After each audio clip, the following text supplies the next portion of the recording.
So, welcome back. And next up, I am going to be welcoming Ryan Anderson, who is the Managing Director of Applied Intelligence Canada at Accenture. And he's here to discuss enterprise AI adoption, obtaining faster predictions and business growth using AI. And Ryan is going to be joined by actually two Accenture clients. We have Yannick Abba, who is Vice President at the Analytics Center of Excellence at Scotiabank, and Alan Zampella, who is Senior Director of Technology for Product and Analytics at Tim Hortons. So, without further ado, over to you, Ryan. Excellent. Thank you so much, and good afternoon, and thank you everybody for joining today. As mentioned, I'm Ryan Anderson. I'm a Managing Director at Accenture, overseeing our Applied Intelligence practice. We're really excited about the panel of speakers we're bringing today to talk about how AI has actually impacted businesses and how they've used AI to actually address the challenges introduced from COVID. So very exciting topic. COVID's impacted all of us. And personally, I had to get used to the fact that I'm no longer meeting my teams and clients face to face. It was a very hard shift for me, as everyone could imagine, as someone that travels a lot. Imagine the impact it had on businesses. And, they had to also shift how they engage with their customers and how they manage their business and how they look at risk and how they look at profit. As relationships moved mostly to digital, we had to find ways to use data and AI to deepen our understanding of the customers and the business. So, this resulted in unprecedented acceleration of companies using digital channels, using data, using AI to augment their decisioning.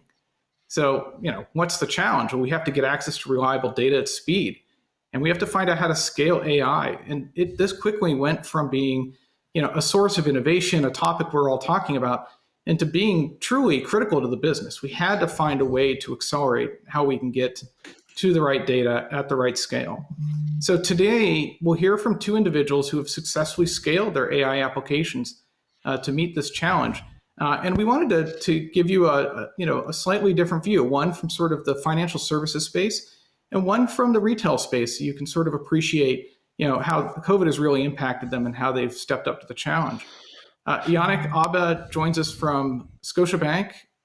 He spent the last 15 years developing practical applications of data, machine learning, and technology to drive inclusive customer experiences. So you could imagine Yannick's got a good insight into the whole customer experience place and can talk about how COVID's impacted us there. Alan Zampella joins us from Tim Hortons, where he's the Senior Director of Advanced Analytics. And he spent the last 17 years building technology solutions in banking, marketing, automation, customer loyalty. And at Tim Hortons today, he's driving their enterprise digital transformation, product development, and advanced analytics. So I'm excited to hear how the retail space and sort of where we all get our coffee in Canada, to kind of see how that whole space has been impacted based on this. So welcome, Yannick. Thanks, Brian. Thank you for having me. And welcome, Alan. Thank you for having me, Ryan. Excellent, thank you. Well, Yannick, let's talk a little bit about Scotiabank and what you had to sort of deal with the whole COVID impact and dealing with how you engage with your customers. What was the real challenge that Scotiabank saw in trying to solve this challenge using AI? Again, thank you for having me, Ryan. So for us, AI has meant a lot of things, but primarily it was how do we deepen our customer relationships? How do we get closer to our customers, trying to listen to them and figure out their needs, their wants, frankly, make it easier for them to bank with us, right? So, but in risk more specifically, which is my area of specialty, we also use AI to assess somebody's creditworthiness, credit quality. We do things like preventing fraud or processing the regulatory checks for things like AML, anti-money laundering. So, for us, AI has meant not only providing our customers with personalized experiences through product and services that are relevant to them and timely, but also safeguarding the trust that they put in us, because again, that's paramount for banking, which is my industry. Yeah, and if you think about the risk landscape of how the credit landscape was so very, very different, I could imagine that you had to look at different ways of considering risk, and you had to do it very, very quickly because things were changing so fast. Yeah. How did the pandemic really affect how you interacted with the customer then, and how you understood their behavior and how you treat them differently? So I don't think we're any exception to what everyone else has seen. Like obviously last year has put a stress on our digital journey. Most of our retail branches closed due to COVID restrictions. The challenge quickly switched to how do we sustain superior customer experience through the remaining channels, right? But for us, more importantly, it was about how do we take care of our customers who needed us the most, right? So I mentioned earlier, we do a good job, from a risk standpoint at measuring somebody's capacity to repay a loan, right? But last year, we needed to add something new to the equation, which was how do we tell apart bad customers, would be the people who are not willing to pay us back, from households who may have gone through a bad event, such as losing a job or like losing a revenue stream. At that point in time, you have to become human and make sure that you stick by the customers that needed it most, so that tomorrow you don't have to work so hard about being loyal to a particular relationship or brand. So for us, that was the one additional thing that we've added to how we went about providing risk management policies and processes to our customers. Yeah, and I imagine that took a lot of data. It took a lot of really digging into the insights more and doing this at speed, because the industry was changing so quickly. Data was changing, and impacts and the ability to make those decisions quickly. Probably items that were taking months in the past, that was okay, because you were looking at some pretty standard forecasting and risk models. We're now pivoting in weeks or days. So I could imagine that had a pretty significant impact, and AI helped you there too. Absolutely, absolutely, absolutely. So one thing I would love to mention is that you're right. We used to take months to deliver results, but now we needed to do it in weeks, because again, the bank was working on customer assistance programs to deploy across all our geographies. So yeah, time was of essence for us. Can you talk a little bit about the solution that you had to use and some of the challenge you might have ran into, knowing that you had to do this at speed and scale, and you had to do it with the right talent, talking about what that looked like, and how you had to accelerate that because of COVID? Sure. So the one solution that we actually worked on with Accenture was to implement a Microsoft Azure Databricks environment to help us scale our AI and ML capabilities, but also capacities. And I can explain what it actually means to us. So we looked at our existing infrastructure, we looked at our existing processes, and we had clear gaps on one, ability to do things at scale, do things fast, and enable real-time collaboration. So we actually went and picked a practical use case, a credit risk use case, and the challenge was to design, build, and implement it in Canada, and also have the ability to deploy it in one of our other regions. So Scotiabank, for those who don't know, we are based in Canada. We also have operations in Chile, Mexico, Colombia, Peru, and the Caribbean. And that's exactly what we worked on with Accenture. So it was a very, very good experience for us, because we did not only look at the technical aspect of things. In something like Databricks, we got new tools, and Spark was a new addition to our bag of weapons. So you have to change how you operate as a team, right? So ML Ops became real to us. And how do we, set up standards and guidelines that not only help our team, but also for the rest of the department? And Accenture was very, very key and flexible in going through that journey with us. You also asked about challenges. I'm in banking. Security is paramount. So especially when you do something for the first time, you have to make sure you do it right. So we had a full team dedicated to providing and securing approvals from our global teams in technology, in privacy, in corporate security, in legal. So we needed to take the time, because we did not want to skip steps or take shortcuts. And this was very, very diligently done. And today we can say it was a success.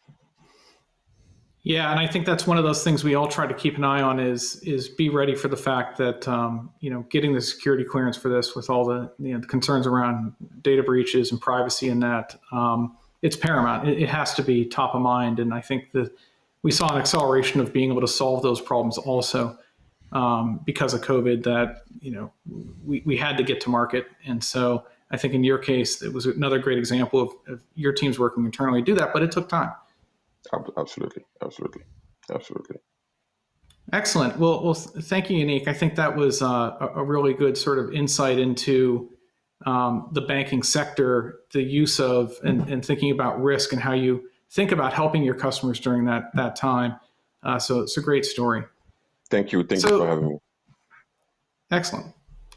So Al, let's go ahead and talk about Tim Hortons, my favorite place where I get coffee when I'm visiting up in Canada, and would love to hear sort of your story around when COVID hit, what the challenge was to Tim Hortons and how you used AI to help bring that different customer experience to your clients. Yeah, first, thank you for the question, Ryan. I think it's really important for the audience that is hearing us to have some context related to Tim Hortons. So Tim Hortons is a Canadian fast food restaurant chain. It's based on Toronto. It serves coffee, donuts, and other fast food items. It's also the largest QSR chain with over 4,000 restaurants. Important piece to notice, I think our journey started a little bit before COVID. So we started in 2019 when we launched our loyalty program. With that program in the market, we start to understand how our loyal guests interact with us. So we didn't have any data points before. So literally with that system and that program in place, we were able to understand their frequency, how much like guests spend with us on a daily basis, what product they buy. So in order for us to explore that data, so we initially invested a significant amount of time to make sure that we could read that information accurate in a real-time fashion. So again, at Tim Hortons, we have so many applications for AI in our business. However, we decided to prioritize two of them in 2020. The first one, we were looking to create a personalized experience in our mobile app and website, introducing what we call personalized offers on a weekly basis. The second one was to optimize our touch point on our drive-to business, introducing what we call product recommendation, and more to come on that initiative. But our main goal was always to provide a better customer experience with tailored touch points with our guests, since we believe that a digital and more engaged guest interacts more with our brand and bring more value to our company. Excellent. Yeah, and I could imagine that understanding the customer and bringing the right type of offers to them and doing that at speed, given that you had the shutdown of a lot of the stores. Yep. And you had to re-engage them and really find a way to reach out and build that experience with them in a more digital way. Can you tell us a little bit about, as you look to accelerate that, what did your solution look like and what were some of the challenges you ran into in really scaling AI to be able to do this across your entire organization? Yeah, absolutely. So we had a couple products as initial infrastructure. So most of our data is sitting on AWS. We partner with Databricks as well to transform the data and load in a time fashion. But we literally in mid of 2019, we partnered with Accenture to make use of our data assets and utilizing AI in order to score our guests. The idea was to provide them with tailored offers in our app and website on a weekly basis, as I mentioned before. So these offers were designed to be fully personalized. The main objective for sure was to change our guest behavior, ultimately driving incremental sales for teams. So explain a little bit how that works, because it appears a simple scenario, but it's a little bit complicated. So in a weekly basis, our guests are distributed in 3 groups. The main idea is to have a control, a random, and an assignment group. The control group we created initially for us to measure performance. The random group was created for us to, over time, introduce new offers or even new coupons and campaigns. The assignment engine is the core of that project. And that solution analyzes guest frequency, spend, product affinity. When those guests use offers in the past against historical data without offers, the model then predicts what offers should be assigned to every single guest in order to get them engaged with us. So it seems complicated, but just to give a couple examples, even existing guests buy a medium coffee with us on a daily basis. Our model may assign an offer for these guests to pair with a baked good or to buy a large coffee for the same price for a period of time. Again, the idea is to get him engaged and for him to try new offers and new products. If a guest comes on a weekly basis and now we spend $7, the model may assign an offer for him to spend 10 with us and get 2 off. The idea is to try to push him a little bit more to spend more dollars with us.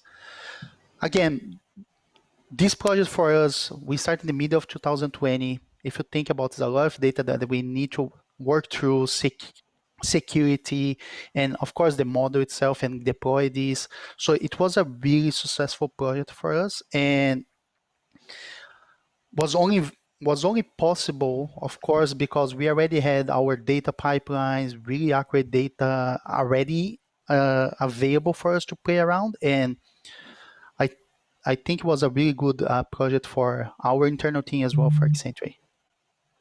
Yeah, and I think, if I think about your story, it was, you made a lot of investment in data, and as soon as COVID hit, it sort of paid off for you in the fact that you had some readiness there, but then really had to think about how you get scaled AI in the cloud, how you use consistent tools like Databricks and AWS solutions to really help bring this to market. And I think some great results you had there too, that you did see some improved engagement, some better take up on the offers, and all around the ability to kind of leverage AI to really look for that unique customer experience and relationship with them. Yeah, well, excellent. Well, thank you, Alan. I think that was a really helpful, and I think just to make sure we stay on time here too.